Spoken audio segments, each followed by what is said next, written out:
And I was looking for my mom, like, where are you? And she was upstairs in the guest room. And I was like, hey, mom, like, what's going on? And she's like, Shawn, and she was crying. She's like, Shawn, I'm leaving. And I was like, well, where are we going? Like, where are we going? Where are we go? And she was like, no, Shawn, I'm leaving.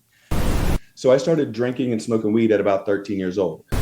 I feel like if the devil could create something that could like ruin people, it's like it's methamphetamine. It's like sorcery. It's like crystals that melt and they smoke, and it's awful. But it took hold of me for a while, and boom, six DEA agents just kicked my door in, AR-15s or whatever they use, M4s or whatever, just drawn on us, and oh man, it was the worst day of my life. God was like a genie to me at that point. Like, oh, you know what I mean? Oh, I need this, God, I need that. I didn't really have a relationship. You know how sometimes people are like, God, if you just get me out of this, I'll never do that again. It was kind of one of those type of things. Have you ever been hungry? And I'm not talking about a physical hunger for food, but a spiritual hunger to fill something inside your soul. Have you ever felt an emptiness inside your being? This void calls to you, asking you to fill it. But how have you tried to fill this emptiness? Maybe you have tried money, success, alcohol, and sex. Maybe you have tried all kinds of drugs to make you feel the way that you think you want to feel. Where has that search led you in life? Have you found the fulfillment in your quest to fill that emptiness? Has your quest led you to consequences that you never wanted to face? Sometimes the consequences of our choices are exactly what we need to face to find the truth. These are the topics that I want to examine today as we hear today's amazing life change story. I've actually never met our guest in person, and in fact, this is our first meeting. Today's episode was arranged by God. So, hey, new friend, why don't you introduce yourself and let the listeners know who you are? My name is Shawn Surface. I live in Arlington, Texas. I have a beautiful wife named Christy and a 13-year-old boy named Caden. And we own two gyms here in the area, run a mentorship program for at-risk youth, and it's just been a crazy way that we've gotten to this point. But I'm excited to share it with you. Well, Shawn, thanks so much for visiting with us. Why don't you start off, and because we call this a life change story, so why don't you start off at the beginning? Where were you born, and did you grow up there in Arlington, or did you move to Arlington? Why don't you tell us a little bit about your childhood? Absolutely. So I actually was born in Newport, Rhode Island. My father was in the Army War College. My dad's a naval officer. So he was stationed there going to the Army War College. And then we moved to Virginia Beach before I turned one, where he was stationed at Little Creek at another Navy base. So we kind of moved around a little bit, not too much. And growing up, my dad would, be home for 6 months, then gone for 6 months, then home for 6 months. So it was a lot of just me, my little sister. So I have a little sister also named Amanda, who is now a Navy officer also. She's a pilot. Don't mean to get ahead of myself, but, and yeah, so we grew up in Virginia Beach, and I mean, that's kind of where it was. Yeah. So what, were you close to your mom since your dad was gone a lot? I mean, did you have a close relationship with her? And it sounds to me like you had a close relationship with your sister. Yes, definitely. So my mom, yes, my mom's amazing. She was full of love, but also she had her own struggles. My mom struggled. My mom liked to party, and I think that ended up kind of wearing off on me. I believe that a lot of stuff like that is hereditary, also. So there was that issue. Don't not she loved us. She wasn't an abusive mom, but she just liked to party, and it kind of had an effect on us. It sounds like that your dad was gone for long periods of time. So who was your role model, growing up? Who did you look to for your, as someone that you respected? Yeah. So, and he was gone for a few years. It was like Desert Storm, the whole Gulf War, then like Bosnia. So he was gone, but my father was. I strived. Like one of the reasons I tried to get my life together was to be like my dad. Like my dad was amazing. When he was home, he never missed us. He coached every sporting event. I mean, he poured into us. There was no lack of love. Like my dad was an amazing father. He had to do what he had to do, for this country. But that also kind of stopped, around 7, 8 years old. So then it was pretty much smooth sailing from there with my dad. So whenever you were young, was God ever brought into the picture at all? Did your mom take you to church? I mean, what was that like?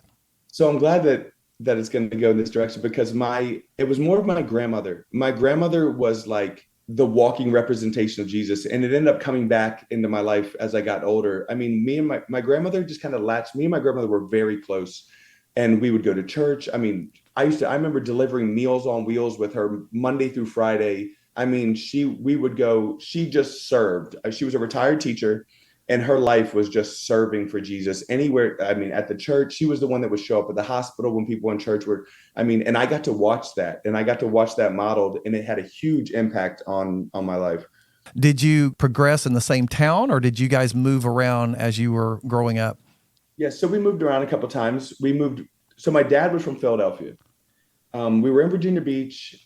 I went to elementary school. Then we moved to Carlisle, Pennsylvania. My dad went to another war college, moved back to Virginia Beach. And then I came home from school one day and I was looking for my mom, like, where are you? And she was upstairs in the guest room. And I was like, hey, mom, like, what's going on? And she said, Shawn, and she was crying. She's like, Shawn, I'm leaving. And I was like, well, where are we going? Like, where are we going? Where are we go? And she was like, no, Shawn, I'm leaving. And the trajectory of my life, like I feel like that was a huge because I never knew there was anything wrong with my family. I thought I had the perfect parents, the perfect relationship. I never saw them fight or argue. My dad would bend over backwards to make sure my mom was happy. And but at that point, she just kind of wanted to go and be a free spirit and kind of do her own thing. At the time, it broke us. Like me, my sister, never saw my dad cry until then. Like my dad was tough, but it broke him. So at that point, my dad retired from the military. It was like he decided I'm not going to stay in the military now. It's just me and my kids. So he retired. He came to the 20 years where he could get his full retirement, and we moved back to Philadelphia. So at 12, me, my sister, my dad moved to Philadelphia in with his mother, the one my grandmother that I was really close with, and then my mom eventually followed us back up there because she wanted to be around us. Like she wasn't like an absent mother at that point. She was still in our life, but she was just kind of a free spirit, kind of doing her own thing. So you mentioned you were 12 years old. That's right at the cusp of adolescence. So what did that do to you as, what did you start thinking about yourself? We always talk about identity and here's what I thought. Did that change? You said that it pushed you in a different trajectory. Tell me about what you were thinking about Shawn in your mind. As I've done a lot of work on this, gone to tons of counseling sessions, put a lot of work in this, and I realized that I was kind of irrational in my feelings of what was happening at that point. Like I did something wrong, or I could have fixed it, or it had something to do with us when it had nothing to do with us. And then I kind of had held major resentments against my mom. I never let it affect our relationship because I love my mom that much. But inside of me, I held major resentments against her because of it, especially for hurting my dad. Like I just, because my dad would have done anything for her, and he would come home from the military and just get our family back together and get everything good. But so it just kind of built resentments up inside of me. And as I got older, it affected relationships with me and women because I was always worried that they were going to leave or that they were going to cheat or that like I wasn't good enough and it took a lot of work to be able to figure out and make that correlation between those two things that it had to do with my mom leaving at a young age. So whenever you got into junior high and high school and you're almost have a single parent and you've got your grandmother that you're being raised as you're going into that. So as you started going into adolescence, being a teenager, did you get into any bad stuff or were you a rule follower? What were you like then? Oh no. So we moved to Pennsylvania, right? I'm now 13. And my mom about a year later comes up there. So when we first move up there, my dad gets this job as a NJR ROTC instructor in Allentown, Pennsylvania, which is about an hour and 20 minutes away from where we live with teaching hours. So my dad would have to leave at about 4:30 in the morning and not get home until about 7 or 8 at night. So I just had total freedom. I was at an age where, the whole divorce thing had kind of messed with me. I don't like to blame that as an excuse, but I kind of started to just hang out with kids. I mean, at 13 years old, I started hanging out with kids, riding our bikes, going to the woods, smoking weed, going up to like the 7-Eleven and asking some like homeless guy to buy us 40-ounce beers and hanging out in the woods. So I started drinking and smoking weed at about 13 years old. I mean, my sister at 5 years younger than me was probably the more mature child in the household. Yeah. And it's kind of always been like that. But I was still able at that point. When I lived in Virginia Beach, soccer was like my life. I played travel select soccer since I could walk, and I was, I mean, not to sound like I'm bragging, but I was a pretty good athlete. Even had some scholarship offers that we'll get to down the road, even through this partying that I was doing in high school. I let it eventually start to affect my performance. You know, like I wasn't training in the off season like I was supposed to when I was, but I still, it still kept me at a high level. I was still, you know, first team all league, you know, sophomore, junior year. I started to get some scholarship looks my senior year. But what happened was I ended up getting my senior year after I had some talks with some schools about scholarships.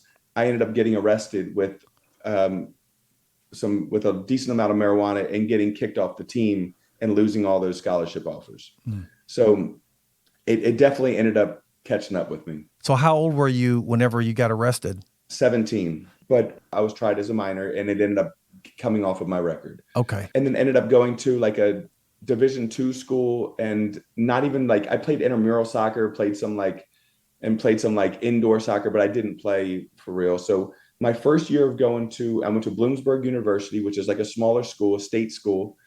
And the first year I ended up pledging a fraternity, which was probably one of the worst things that I could have done in college, especially because the one that I pledged was really just a bunch of guys in that school that did and sold drugs.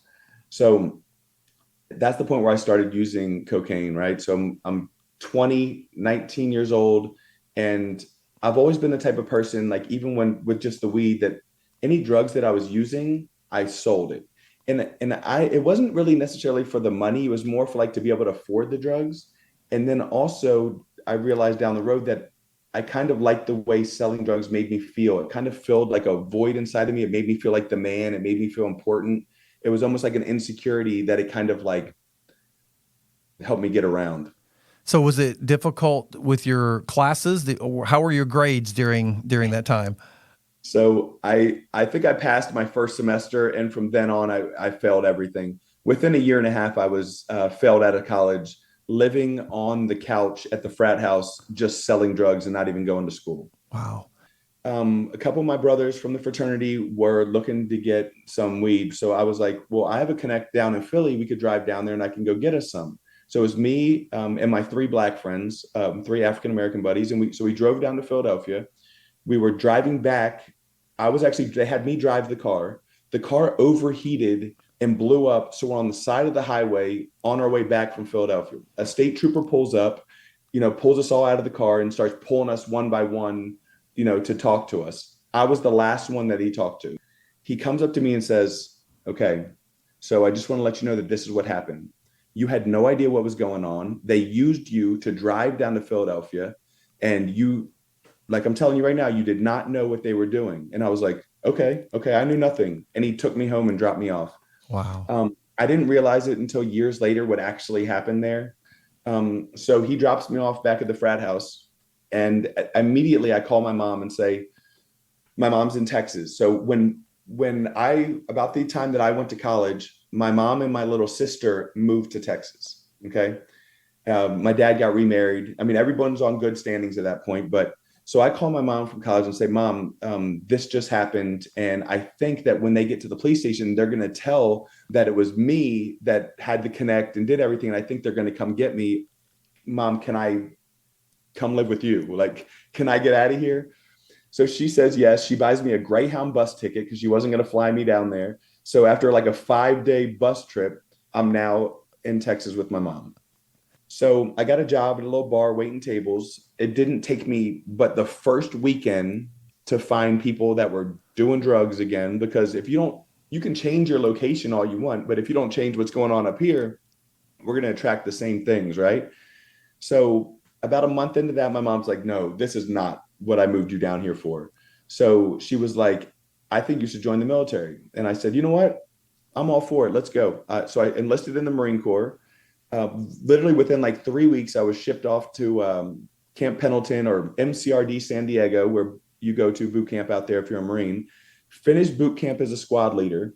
Then I went to AIT or Marine Combat Training, MCT, finished Marine Combat Training, and then got to come home on leave.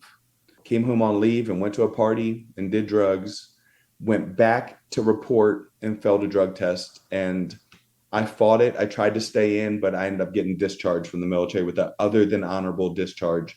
They called it failure to adapt to military life. So it didn't like stick on my, luckily, it didn't like show up on like a record or anything. But that's one of my biggest regrets in life because I was a good Marine. Like it was going to be something that I was really thrived at and I just messed it up. So like if you look at the track record already, and there's still more, but I've messed a lot of things up behind drugs and alcohol pretty much my whole life. So would you classify yourself as an addict during that time, or was that one of those things? Because you mentioned earlier, if you had them, you sold them. So Yeah, would you say that you were an addict or not? absolutely. Really? Yep. And I would still to this day say that I'm an addict, that I'm an addict in recovery and working on. But yes, absolutely. So what did you do after that? I mean, that must have been a blow to your ego, a blow to you, emotionally. So how did that? Where did you go from there? So then my mom, for a living, sold car warranties to used car dealerships. And she was like, Shawn, I think, I know a bunch of car dealers. If you want to, I could get you in the door selling cars. And I was like, well, I'll try it. Like, I'll try that. So literally she took me to this dealership. She got me a job there. She gave me enough money to be able to get it was the in-town suites. So it was like a hotel type, like where you could live there for like weeks at a time. She got me 2 weeks in the in-town suites that was directly across the street from the car dealership. And I started selling cars. And literally, I think the first month of selling cars, it was like a March, it was like tax season. And I was making like $7,000, $8,000. Like, I mean, not a ton of money, but fresh off, I've never had income like that before. So I was able to get myself a little apartment, buy myself a little motorcycle to get around on. Um, and then that was the next step. So how long did you work for the car dealership? So this is when it starts to get funny. So I'm selling cars for a few months, probably 4 or 5 months, and actually doing pretty well. And then I meet who was eventually becomes my wife and my son's mother. We meet at a little club, and we start dating. And she tells me that she's like, I just want to let you know that I'm on the run from the police. And I was like, oh, for what? And she was like, selling drugs. And she's 5 foot tall, 100 pounds. Like, I'm like, what? I was like, what type of drugs? Like, you're not selling drugs. And she goes, no, I've sold drugs since I was 13 years old. And I was like, wow. And we're 22 at the time, her and me. And I was like, what type of drugs? And she's like, methamphetamine. And I was like, what? And she was like, yeah. And so literally she moved in with me into my apartment the first week we met. And I remember the first time we were at my house and she pulls out like a bag of meth and she's like, have you done this? And I hadn't. And I was like, yeah, of course. Like, yeah, yeah. And I had never done it before. And I remember getting high that first time and literally like I was hooked from the first time I ever tried it. And it kind of took over for it had me. I lost a lot of weight and I was like literally hallucinating, making stuff up in my mind that was going on in my life. Like with her, I would just, it took control of me. I feel like if the devil could create something that could like ruin people, it's like, it's methamphetamine. It's like sorcery. It's like crystals that melt and they smoke and it's awful. But it took hold of me for a while. Did you stay working for the car dealership during this time, or where were you getting your No, money? I started working with her selling drugs. Oh, So okay. because she was on the run and I didn't want her meeting all these people. So I would start going on my motorcycle, making the runs to meet people. Like I would go out and meet people and she would just be able to stay safe at the house. I thought I was being like doing something, look at me, I'm high and mighty. I'm keeping her safe. But So where did that definitely. lead you next then? I mean, you're doing that for a living. You're not working for the car dealership anymore. Did you try to find any kind of employment, or did eventually what stopped your path in that So with direction? her, with her, I mean, when earlier I was talking about like I never really made money. She was absolutely making money. So we didn't need to. We were making enough money doing that we were saving money, paying all of our bills. Like she was pretty good at what she did. She was very safe. She sold everything for a max amount that she could get out of it, and she only like dealt with a certain amount of people. Then what happens is about 6 months to a year into that, I'm like, I really am, I love this girl. And I'm like, hey, why don't we try to make like, let's make this serious. Why don't we get your legal stuff situated so we don't always have to be like hiding and running from the police? And she was like, no, they'll arrest me. I'll go to jail. And I was like, why don't we just call and find out what the next steps would be? Maybe if we get a lawyer, we can do a walkthrough and try to figure out how to get your probation reinstated. And so what happens at that point is she calls the probation officer. They're like, yeah, just come on in. We'll just get your paperwork restarted. You'll be good to go. And we fell for it. And so I took her into the probation department, and she went in and she called me and she goes, Shawn, they're taking me to jail or to prison. And that was hard for me because I felt guilty for this. I had proposed to her to get married and said, look, I'm going to wait for you, whatever we got to do. I don't know how long you got to be, but I'm going to be here waiting for you. And I'll be here for you the whole time. Cause I felt really guilty for pushing her into that.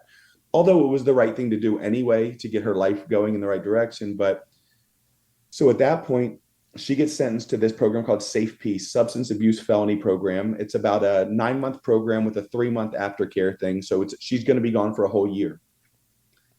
At that point, I take her little smart. I basically get handed drug dealer in a box, all of her connections, all of her drugs, all of the customers, it's just basically handed to me now to take over this operation. I was no longer smart or safe about it, and I blow this operation up into something bigger than it was. When I mean blow it up, I mean made it too Oh, large you made scale. it big. Okay, you made it Blow it up. Yeah, and I'm not sorry, not blow it up like ruin it. I mean blow it up like get successful. it bigger. Yeah. Yeah. But yes, that's what happened. So then after that year, she's about to come home from prison. And the whole time she was in prison, I'd go visit her every Saturday. I would take her mom. It was about a 3-hour drive. And I'm lying to her. Oh, I'm not, I'm clean. I'm clean. Like, I'm just completely lying to her. Like, I hadn't slept in 3 days. And I'm like, yeah, I'm clean. Like, she knew. And she knew. And we still talk about it to this day. She knew that I wasn't, but I thought that I was protecting her by lying about, because I wanted her to get it together. Like, I really wanted her to, because I felt like, oh, by the time she comes home, I'll be done and then we'll be back able to fix everything. So what was going So on in her mind during that time? Was she getting healthy? I mean, I know whenever you're in jail, you're forced not to do drugs or whatever. But I mean, where was she in her mind? Did she realize that there was a problem and that she needed to turn her life around, or was she still just waiting to get out and start it all up again? I think she was really trying to make the changes to get her life together. 100%. She was taking her recovery, seriously. And, you know, she couldn't really just sit around and stress over what I was doing because there's nothing she could do about it. Pardon me, at that point. So when she finally does, or right before she's about to get out, I go and I get a good job at a place called Think Cash, and I'm doing collections, and they actually gave us like a percentage of what we collected, and I was making good money again. So and I got good insurance and everything, so I was like ready for her to come home. Good job, good insurance, like I'm prepared. Still dibbling and dabbling with using, but not really selling on that level. Still selling because I always, if I had some, I was going to sell it because that's kind of how I could afford to do it. But it wasn't like I was doing it for an income at that point. It was selling it just to have enough to use, because I stopped selling the big stuff because I wanted to, she was coming home.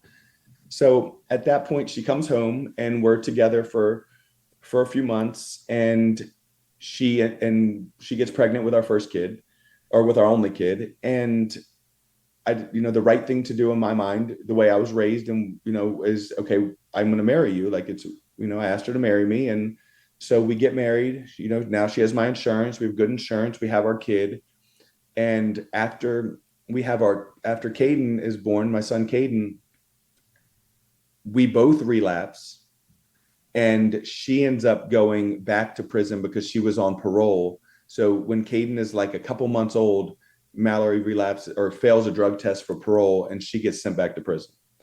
My son, at this point, being a couple months old, is living with her mom and my mom because I was an addict and I wasn't doing what I was supposed to be doing. And I'm not trying to justify this. I would see him every day. I was going over there every day, but my addiction was my priority at that point. And it's something that I regret very strongly to this day. But around that point right then, I met a guy who was a large scale connection or drug dealer, and I started saying it right now is so irrational, but I started selling again. She's back in prison, and I start selling large scale again.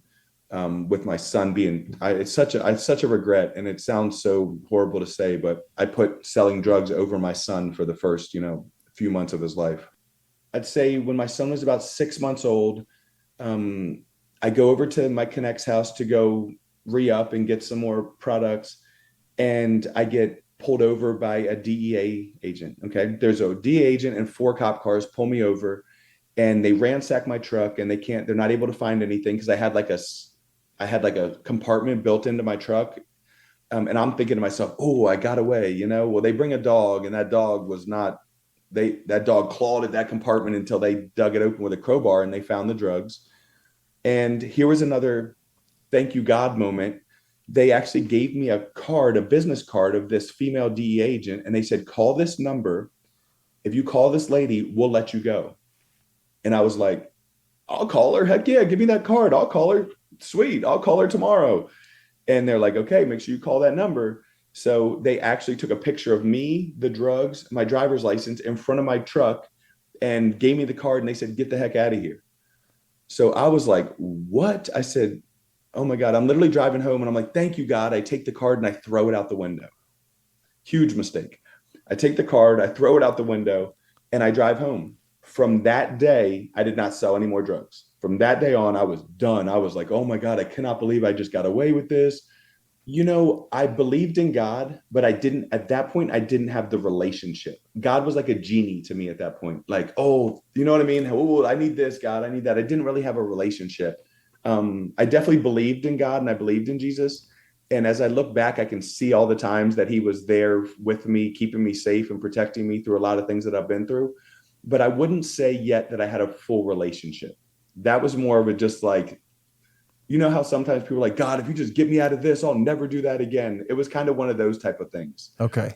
Like, again, I'm thinking God's like, oh my gosh, thank you, God. Fast forward 3 months from now, and I now kicking butt with my son. He's actually back living with me. I got an apartment that was directly next door to Mallory's mom so that we could kind of do it together. And one morning, I'll never forget, one morning, me and Caden, my son, are laying on the floor, and he's just rolling around. We're playing. He is about 9 or 10 months old. I could be off by a few months, but somewhere around there. And boom, 6 DEA agents just kick my door in, AR-15s or whatever they use, M4s or whatever, just drawn on us. And oh man, it was the worst day of my life. And I had always had this feeling, like wondering how could I have gotten away with that? Like, did I really get away with this, or what was going on? They just ransacked my house. I mean, they take everything out of every drawer, everywhere. They're just throwing it on the floor. They're searching every nook and cranny of that house. And like I said, I stopped at that point. So there was nothing, no drugs, no money, nothing. I did have a little Glock pistol in the kitchen drawer that I was legally allowed to have, because at this point I was not a felon. So they find that, they try to charge me with it, but it ends up getting dropped down the road. And that night, Caden's grandmother comes over and gets Caden, and they take me to the Fort Worth jail, and I spend the night in jail, where the next morning they actually let me out on it's called a PR bond, a personal reconnaissance. Basically, I just signed a signature saying I'm not going anywhere. And the reason they allowed me to do that is because they wanted me to get my affairs in order with my son. Oh. So they were actually pretty lenient. And I had no criminal history, because remember that weed arrest at 17 got dropped. So I had no criminal history. So they knew my family. I have great family. Like, my family here is known too. Like, the judge actually went to school with my family. So they knew I wasn't going to run away. And then that was the start of the legal process. That I have a question. So yeah. What was the point of the DEA agents giving you the card to call this whoever?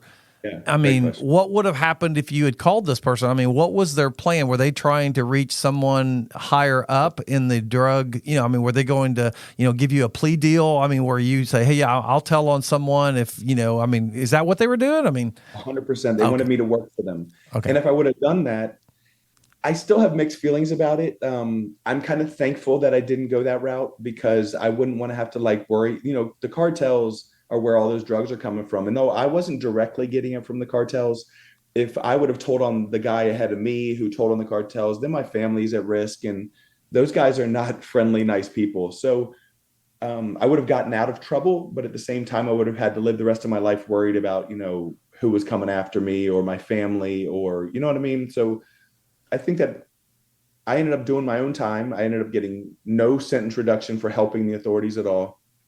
And people have different opinions on that. I don't know, what would have been the best route, but that's the route I took. So at that point, I'm out on that pretrial release and I'm waiting to get sentenced. And my life is just, I got a job, and me and my son I'm just trying to soak in as much as I can because the lawyer's telling me like, I'm thinking to myself, come on, God, if you'll just give me probation, God, like I'm trying to use him as a genie again, right?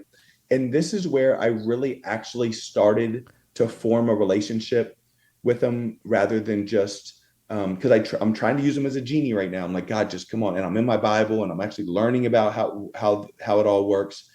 And I think when I went into court and I pled guilty, which I wasn't prepared for. I thought I was going to be able to stay out of jail until sentencing. So it goes, once you plead guilty, then the next step is how long is sentencing, how long you're going to do. So I thought I got to stay out for the whole process. Well, the day I went to court and pled guilty, they detained me that day. And so now I'm put into a jail unit where I'm just awaiting sentencing. Then I start really diving into my relationship with God, just trying to use him. I'm still at this point, can be fully honest, say I'm trying to use God, like, please just give me a light sentence. Please just give me a light sentence. And the best thing that God could have ever done was said no to that, which he did. And I was initially, makes it even worse. My PSI, my pre-sentence investigation came back that they were recommending I get 19 years. Luckily, they didn't give me all that. When I went to sentencing, I was actually sentenced my first time to 13 and a half years. So my first time ever in trouble, and I'm sentenced to 13 and a half years in federal prison. Wow, that's a lot. So what did your wife, what were the conversations with her? Was she, shocked at all of this? Was she angry at you? What was the conversations like with her and how long did all this take? Yeah, good question. So, and I forgot to mention, she got out of prison. Remember, she went back to prison Yeah. 1 week before that day I pled guilty and got detained. So we got 1 week together. And then she actually felt a lot of guilt because, she felt like she got me into that life. And so she felt a lot of shame behind that I've had to tell her all the time that like, this is not your fault. You know what I mean? So I ended up getting to prison, my first actual prison, which is Oakdale, Louisiana. And this was when I really got it with God, like the relationship. I got to prison. I said, you know what? I got two choices now. I can say, man, that didn't work with God. I tried to use him. It didn't work. Like, I'm done with that. But one thing that was really weird is I had never had a peace in my life like I did that whole time I was trying to use God. Like I was trying to use him, but there was this peace inside of me through the whole sentencing thing. And I had never felt that before. And I really felt like it was him. So I said, you know what? Even though I feel like he didn't necessarily give me what I was begging for, I've never felt this peace before. So I decided, you know what? I'm going to continue in this relationship with God and I'm going to go all in on this God relationship, So, Shawn, we are running out of time for this episode, and I know that you have more of your story to tell on the next episode. However, I want to give you the opportunity to let the listeners know how to find out about your mentorship program for at-risk youth. And if the listeners want to reach out to you, how can they do that? The website is secondchancemентors.org.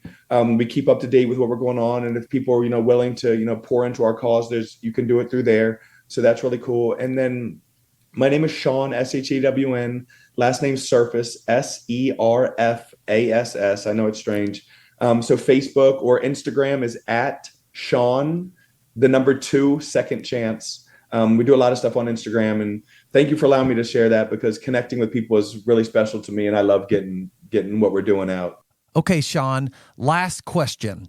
If someone is listening to this podcast today and they feel empty inside. Maybe they have tried to fill that emptiness with drugs, alcohol, or sex, or whatever the enemy has promised them would fill that void. What have you found to fill that emptiness?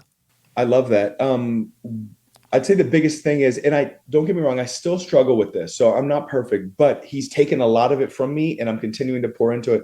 The more I study his word, especially, and the more I, do Bible studies and I'm in community and I'm in church, the more I build my faith, the less I'm a people pleaser, or the less I need people for to tell me who I am, because now I realize that who I am comes from God.